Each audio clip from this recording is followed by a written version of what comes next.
Bismillahirrahmanirrahim. Alhamdulillahilladzi allamani bi ulumil ulama'il muwahhidin wal muhaqqiqin wa arsyadani ila tariqim mustaqim. Wassalatu wassalamu ala sayyidil wujud wal arwah nabiyyina Muhammadin sallallahu alaihi wasallam alladzi jaa bisyari'ah wat tariqah wal haqiqah wal ma'rifah wa ala alihi wa sahbihi ajmain, amma ba'du. Subhanaka la ilma lana illa ma 'allamtana innaka antal alimul hakim. La haula wa la quwwata illa billahil aliyyil azim. Malam ini kita melanjutkan pengajian kitab Tanbihul Mukhtarin karya Syekh Abdul Wahab Asy'arani. Kitab ini membahas tentang keteladanan para sufi yang solihin yang bisa menjadi teladan para salikin baik masa lalu, sekarang maupun yang akan datang. Pembahasan sebelumnya telah selesai dibahas, yaitu tentang keistiqomahan para sufi, yaitu menghidupkan qiyamul lail. Ya, dalam kondisi apapun mereka senantiasa menghidupkan qiyamul lail, ya, dengan sholat sunnah. Ya, bisa sholat sunnah taubat dilanjut dengan sholat sunnah tasbih atau yang lainnya. Karena dengan keistiqomahan menghidupkan qiyamul lail ini, Allah akan memberikan anugerah rizki lahir dan batin bagi para sholikin yang istiqomah. Selanjutnya mu'alif juga memberikan penjelasan soal keteladanan akhlak para sufi yang terdahulu, ya, yaitu bagaimana mereka keras dalam menundukkan hawa nafsunya. Ya, termasuk di sini dicontohkan yaitu Imam Syafi'i, ya, sebagai ulama ahli fikih. Ternyata para sufi memberikan penilaian bahwa Imam Syafi'i bukan sebatas ulama fikih, tapi beliau seorang sufi. Beliau seorang yang zahid, beliau seorang yang warok, ya. Bahkan beliau saking meniadakan ego, ya, dirinya, sampai berkenan tabarukan dengan muridnya, yaitu Syekh Ahmad bin Hambal. Nah, dari penjelasan ini dapat dipahami bahwa Syekh atau yang dikenal dengan Imam Syafi'i yang masyhur alim alamanya, ya, yang pengaruhnya cukup kuat di dunia Islam berkaitan dengan perkembangan dan penyebaran kitab fikih madhab Syafi'i. Namun demikian beliau berhasil menundukkan keakuan, keegoan, ya, sebagai seorang yang alim alamah, tidak lantas menampakkan keangkuhan dan kesombongannya. Bahkan Imam Syafi'i yang merasa tidak memiliki ilmu apapun. Bahkan beliau pun bersedia tabarukan dengan seorang muridnya, yaitu yang bernama Ahmad bin Hambal. Nah, sedangkan pembahasan malam ini yaitu terkait dengan wamin ahlakihim, ya, Qala musannif rahimakumullah. Wa min ahlakihim, dan itu termasuk ahlaknya para sufi yang solihin, radhiyallahu, semoga Allah meridhai, anhum, dari mereka, kasratul ghirati ala dzikrillah, yaitu memperbanyak giroh. Ya, giroh itu bahasa Arab, memiliki makna yang hampir dekat dengan istilah bahasa Indonesia itu gairah. Gairah itu satu semangat yang muncul dari dalam diri. Itu.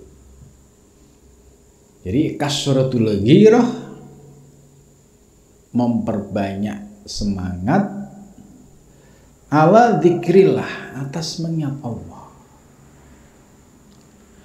Ayat kurahu ahadun, hendak mengingatkan, ya, hu, kepadanya, siapa, ahadun, seseorang, wahwa, dan bermula dia, ghafilun, itu sedang lalai.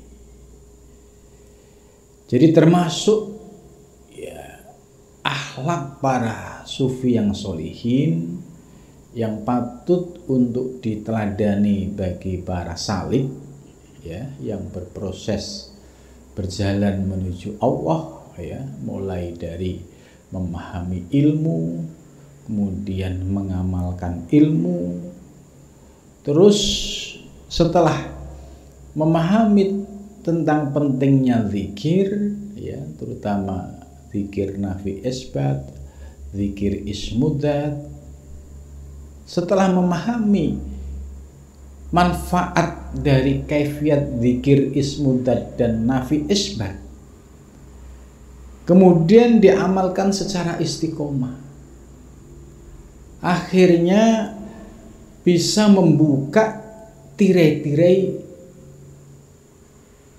dan hijab yang ada pada dirinya, menemukan asror ilahiyah, ya, di balik makna zikir ismudat atau nafi isbah.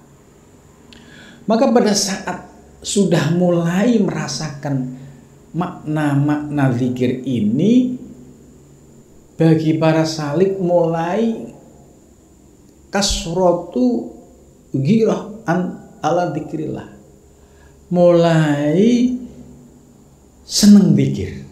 Itu, ya, kemana-mana indikasinya itu nggak lepas tasbih. Karena walaupun bagaimanapun, ya, hati ini nggak bisa dibohongin gitu. Kalau toh dia misalnya ahli zikir, itu kalau pergi nggak megang tasbih rasanya kayak ada yang hilang gitu. Nah, ini sebagai salah satu indikator, ya, bahwa seorang salik yang hatinya sudah mulai kesemsem zikir, ya, itu salah satu tandanya, ya, kemana-mana pakai tasbih, ya, tujuannya supaya di waktu-waktu, ya, ada kekosongan, di waktu-waktu dia bisa mengamalkan wadifah zikir, dia akan lakukan. Ya, pakai tasbih nggak apa-apa, memang, ya, ada tahapannya. Bagi para salik pemula, ya, zikirnya diawali dengan hitungan-hitungan tertentu. Ini sebagai proses latihan. Pada suatu saat nanti, ya, ketika sudah terbuka hijab-hijab dari zikir ini, akhirnya bisa tersingkap, yaitu makna ainu dzikri. Ketika tersingkap makna ainu dzikri, tasbihnya sudah bukan, pegangannya sudah bukan tasbih lagi, tapi dimanapun, kapanpun, dan dimanapun selalu ada kesadaran untuk ingat Allah Subhanahu wa Ta'ala. Lah, tahapan salik pemula, ya, setelah mendapatkan kaifiat dari para guru, ya, peganglah tasbih, untuk latihan atau mendidik diri kita mengistiqomahkan apa yang diberikan oleh seorang guru kepada kita. Jika zikir yang disebut sebagai wadhifah tersebut bisa istiqomah, pasti ada efeknya, pasti ada cahayanya, ya. Bisa menerangi hatinya, bisa menerangi akalnya, dan bisa memberikan pencerahan di dalam dirinya. Maka bagi para salik, ya, tahapan-tahapan ini harus disadari. Jangan sampai kemudian salah paham, wah, saya zikirnya sudah nggak pakai tasbih gitu. Saya langsung ingat Allah gitu. Nah, tahapan itu ya memang ada, orang yang diberikan anugerah itu ada, tapi semua berproses, ya, dari sebagai salik pemula, ya, sampai salik mutawasid, menengah, sampai muntahi gitu. Nah, bab ini menarik bagi para salik, diingatkan oleh mu'alif, ya, bahwa kasratul ghirah, kesemsemnya kita, ya, membawa tasbih atau kesemsem kita selalu ingat kepada Allah, selalu zikir kepada Allah, ini juga menjadi kebiasaan para ulama-ulama terdahulu. Sebab apa yang mereka lakukan pasti memiliki samroh, ya, memiliki buah. Orang yang zikir istiqomah, nafi isbat dan ismudat, pasti suatu saat ada samrohnya, ada buahnya. Nah, yang paling penting bagi kita adalah menjaga keistiqomahan itu. Maka di sini disebutkan ayat kurahu ahadun wa huwa ghafil.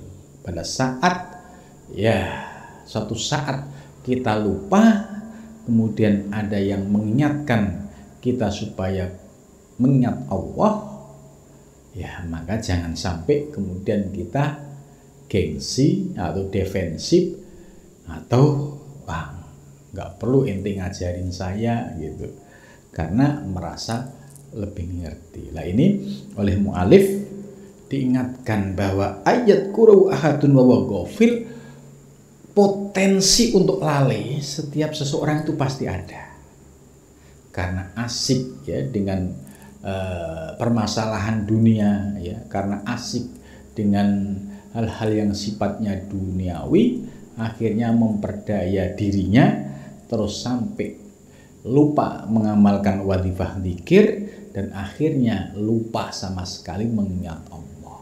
Nah, ketika suatu saat ada yang mengingatkan, ada yang menegur, ya harus terbuka, harus berterima kasih. Ya, untung ada yang mengingatkan, untung ada yang menegur.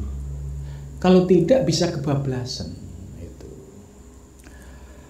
Wadzalika, dan demikian itu, ya, maksudnya munculnya giroh atau semangat untuk senantiasa zikir kepada Allah, itu diibaratkan kakustil walidah bidzikri, seperti tujuan seorang ibu, ya, walidah, ya, orang tua perempuan, bidzikri, dengan zikir, tanwima waladiha, yaitu pada saat seorang ibu ingin menidurkan putranya.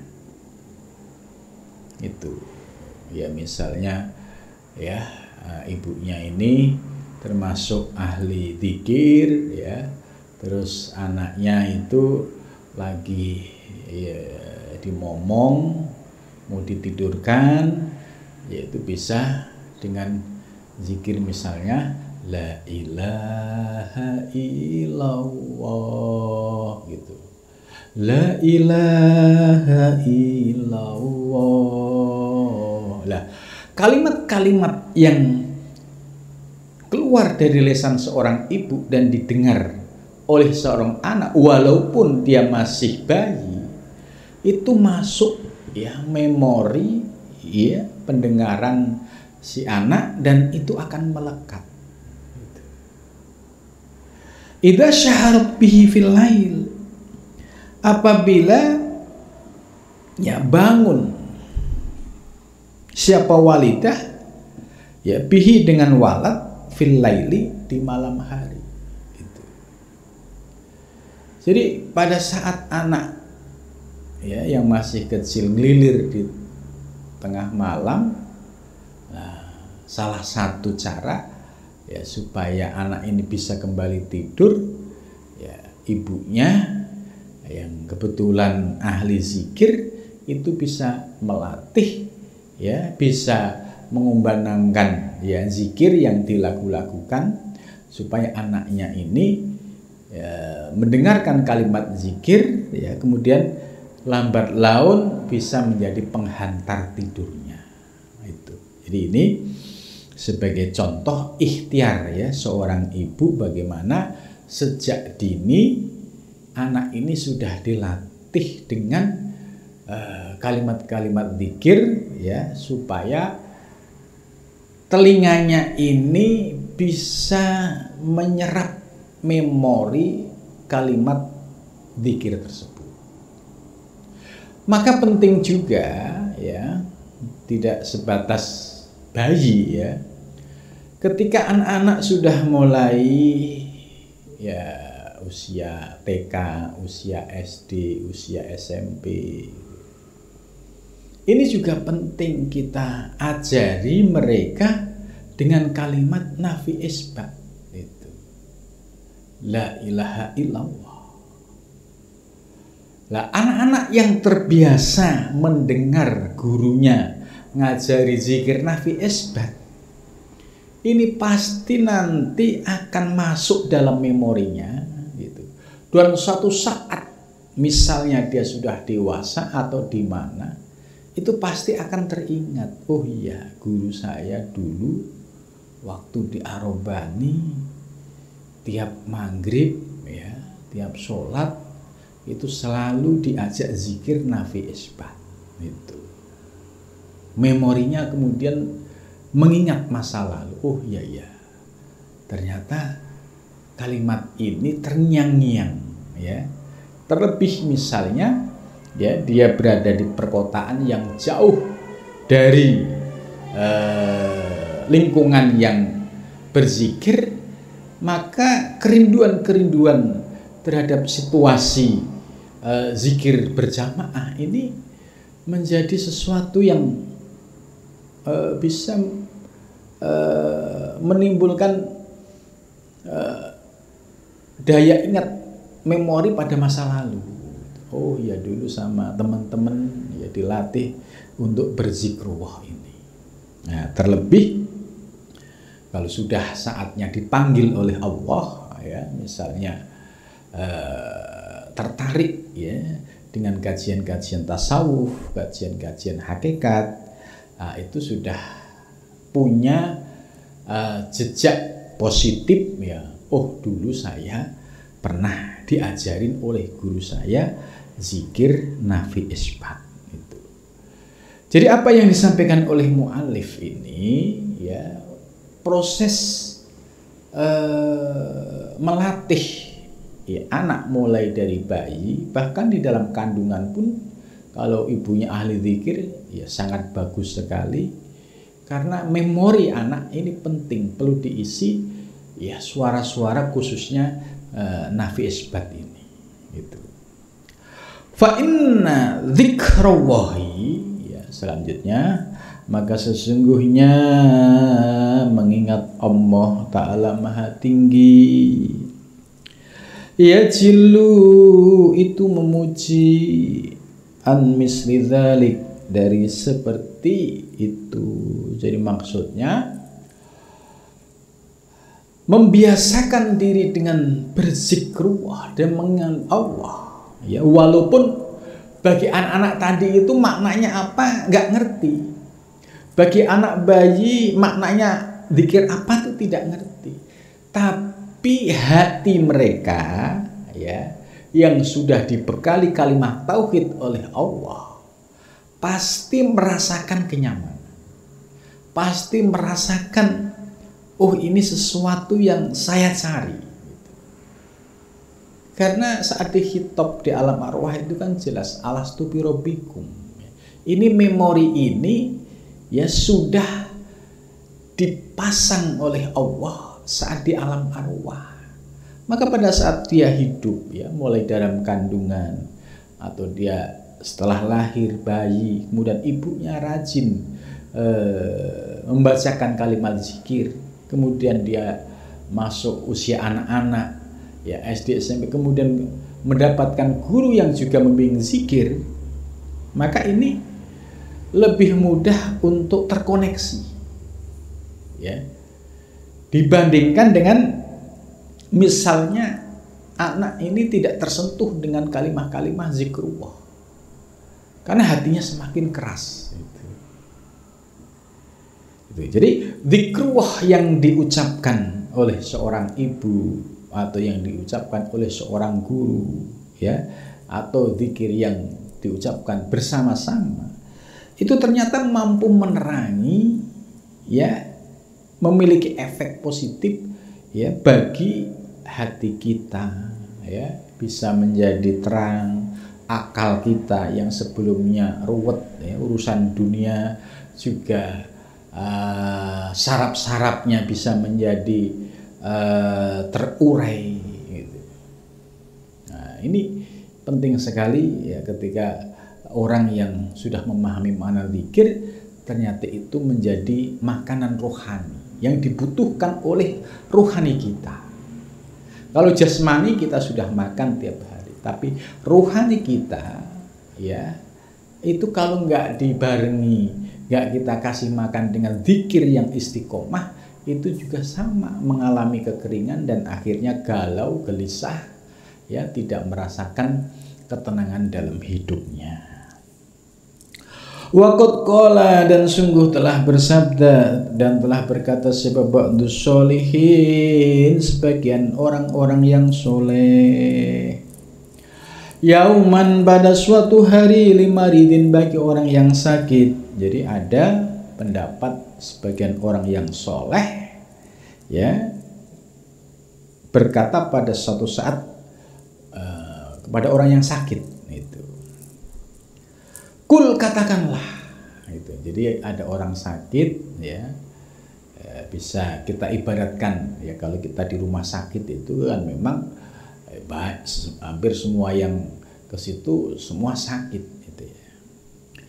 Kul, ucapkan ya Latif gitu, ya Latif, ya Latif gitu. Ya Latif ini maknanya wahai zat yang maha lembut gitu. Jadi maksudnya dengan menyebut asma Allah ya Latif itu berharap bisa merasakan kelembutan-kelembutan yang diberikan oleh Allah kepada kita. Contoh misalnya selama sehat walafiat ya, istilahnya kecukupan segalanya, terus sehat walafiat ya. Kondisi yang demikian seringkali membuat lupa kepada Allah itu. Coba kita bisa cek lah orang yang secara ekonomi itu kecukupan ya, terus badannya nggak pernah sakit. Lah orang yang kondisinya seperti ini lebih banyak lupanya kepada Allah daripada ingat kepada Allah. Padahal kan diberikan rezeki yang melimpah, sesungguhnya itu diberikan anugerah oleh Allah tapi tidak disyukuri. Diberikan sehat walafiat, sesungguhnya yang memberikan sehat ini Allah tapi tidak disyukuri. Nah, suatu ketika ya, Allah ya ingin orang tersebut bisa kembali ke jalan yang benar. Gitu. Karena kalau kebablasan, ya dimanja dengan dunia, akhirnya lupa pada Allah, ya lambat laun menjadi orang yang kufur, gitu. Angkuh dan sombong, karena merasa hebat dengan hartanya, merasa hebat dengan dirinya yang merasa sehat walafiat, gitu. Egonya muncul. Tapi ketika suatu saat, ya Allah menunjukkan sifat koharnya, ya, sifat maha, ya, perkasanya Allah, gitu. Tiba-tiba yang usahanya awalnya lancar mulai muncul masalah. Dan masalah ini, ya, dengan segala ikhtiarnya tidak ketemu solusinya. Akhirnya loncat sana loncat sini, gitu. Dan tetap tidak menemukan solusinya. Itu. Nah, kemudian datang kepada seorang kiai, mendengarkan kajian seorang kiai, diingatkan bahwa itu cara Allah menyayangi kita, ya, dengan diberikan kesulitan-kesulitan itu, sesungguhnya Allah memberikan hamparan pintu rahmatnya untuk menyelamatkan hambanya. Akhirnya bersyukur kepada Allah. Dengan kondisi sulit, ternyata di situ ada basitoh, ada hamparan rahmat, nikmat batin, ya, yang dirasakan, yang tidak pernah dirasakan pada saat kecukupan dan sehat walafiat. Akhirnya alhamdulillah ya Allah, dengan kondisi yang seperti ini ternyata saya lebih tenang, lebih damai karena merasakan kedekatan denganmu ya Allah. Begitu juga sebaliknya orang yang diberikan sehat walafiat, gagah, ya, tiba-tiba Allah ingin menunjukkan sifat koharnya, ya, tiba-tiba sakit, ya, datang ke semua dokter, bahkan dokter ahli sekalipun tetap tidak sembuh. Penyakitnya nggak ketemu obatnya. Akhirnya segala usaha sudah dicoba, mentok semua. Tiba-tiba ada yang mengingatkan, ya, bisa jadi dengan sakitmu ini itu sebagai cara Allah menunjukkan kasih sayangnya kepadamu. Kamu sudah diberikan sehat walafiat sekian tahun, ya, bahkan kesehatan itu kamu gunakan untuk maksiat. Allah diam, gitu. Tapi pada saat Allah ingin menunjukkan kasih sayang kepada hamba, diturunkan penyakit supaya kamu sadar betapa luar biasa nikmat Allah yang berupa sehat itu, yang selama ini kamu rasakan tidak pernah kamu syukuri. Maka dengan penyakit ini kamu bisa bersyukur, ya, dengan, ya, dibandingkan penyakit yang lain ini masih mending, gitu. Masih ada orang yang lebih parah dibandingkan penyakit dirinya. Akhirnya muncul kesadaran, mengingat Allah, membaca istighfar, ya, atas kedoliman-kedoliman masa lalu yang selama ini diberikan rahmat oleh Allah tapi disia-siakan, yang selama ini diberikan sehat walafiat oleh Allah tapi lupa yang ngasih sehat. Ya, pada saat posisi seperti itu diberikan kesulitan, diberikan penyakit, ternyata itu cara Allah untuk menarik hambanya supaya kembali kepada jalan yang diridhoinya. Nah, inilah cara Allah untuk menyayangi hambanya. Maka ya Latif, kalau terbuka asrornya, semakin menemukan kelembutan-kelembutan yang luar biasa. Jadi alhamdulillah ya Allah, gitu. Jadi semua yang kita rasakan, ya, ketika sudah terbuka makna ya Latif, ya, benar-benar Allah itu luar biasa, memberikan anugerah kepada hambanya sehat walafiat, cukup rezeki lahir batin, ya, kita sebagai hambanya hanya diminta untuk bersyukur dan mengingatnya. Itu. Nah, ini makna ya latif. Jadi ya latif bukan sebatas zikir lesan, tapi kalau dibukakan asror-asror di balik ya latif, baru merasakan kebesaran rahmat Allah yang diberikan kepada kita. Akhirnya, oh ya latif, benar-benar tersentuh hatinya. Yang hatinya dulu keras menjadi lembut, yang dulu hatinya itu susah memahami apa yang ada di diri kita, di sekeliling kita, akhirnya mulai bisa memahami. Karena apa? Mendapatkan aura atau samroh dari zikir ya latif. Wahwa, dan bermula hamba ghafilun, itu dalam keadaan lalai. Jadi itu cara Allah. Ketika seorang hamba ghafil, seorang hamba lalai ya karena tadi terhijab oleh dunia. Dianggap ya derajat pangkat itu segala-galanya ya. Nah, pada saat jabat angkuh sombong, ternyata jabatan gak lama. Pada saat ya tidak menjabat, baru merasa ya keangkuhan yang dulu dia pamerkan, ternyata tiba-tiba runtuh, nggak ada nilainya. Dulu diagung-agungkan orang, ternyata sekarang sama. Nah, ini pentingnya memahami ilmu tauhid itu di sini. Pada saat diberikan anugerah bisa menjabat, tetap mengingat Allah, tetap mengingat sebagai anugerah Allah.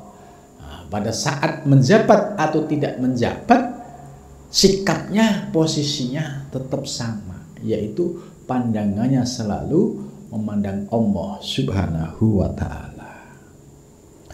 Jadi wahwa, dan bermula hamba ghafilun itu lalai angkaunihi, dari keberadaan Allah, baina yadillah, di hadapan Allah Subhanahu wa ta'ala. Jadi selama ini Anda lalai, Anda lupa, baru ditegur sedikit melalui kesulitan, melalui penyakit, baru sadar bahwa rahmat Allah ternyata luar biasa. Itu ya. Fa'atabahu rabbuhu, maka menegur kepada hamba siapa? Rabbuhu, Tuhannya. Jadi itu cara menegur Allah kepada seorang hamba yang selama ini lalai, yang selama ini angkuh sombong ya, dengan sesuatu yang sifatnya duniawi, sesuatu yang sifatnya kecil, dia lupa ya ada Allah yang maha perkasa, Allah yang maha segala-galanya, Allah yang memberikan semua anugerah, tapi dilupakan oleh seorang hamba. Maka ketika Allah sayang kepada hambanya, pasti ditarik, pasti dijewer, ya, pasti diingatkan untuk kembali menuju kepadanya.